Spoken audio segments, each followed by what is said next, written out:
82 years ago, a brave young sailor died on that awful day.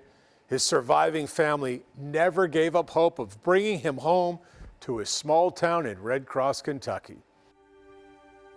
Elmer Lawrence was a handsome, kind young man from a small town and a big family. He was the oldest of the boys, and when he enlisted at 23, everyone was so proud. He left behind that big family and his pretty sweetheart local teacher, Marie Kopis. Then the shocking news. We interrupt this broadcast to bring you this important bulletin from the United Press.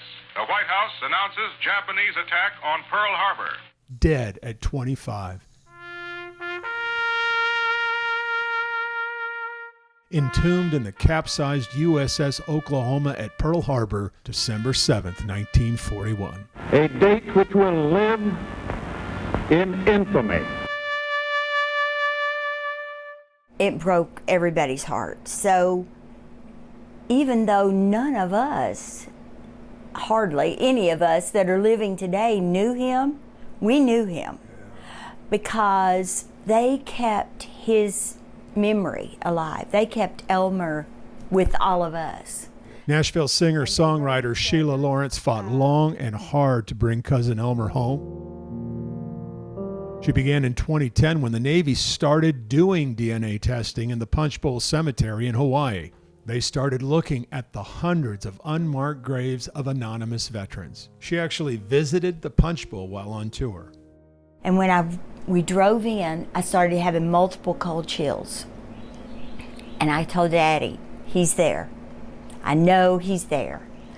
And he said, we never heard anything about that. Sheila's dad did not live to see his favorite cousin home. He belonged in Barron County with the rest of his family, a family that still has strong ties there. You fought so hard for this. Why was it important to you?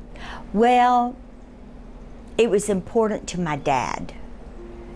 My dad was 3 years younger than Elmer, and he really looked up to him. He just thought he was the bee's knees, In fact, in her dad's dying days, it was cousin Elmer he was talking with. He said, did you see Elmer? And I said, no, I didn't. He said, oh, you missed him. He was here, and we got to talk. And I said, that's great. That's great. So I have to believe that Elmer was helping him cross over, maybe. So that was part of it too. It's like, okay, you helped my dad, we're gonna help you. Elmer's remains arrive in Louisville, where he receives a full honor guard. His temporary marker will be replaced with his own marker and his own hallowed spot in Barron County earth. After 82 years, Elmer Lawrence is home.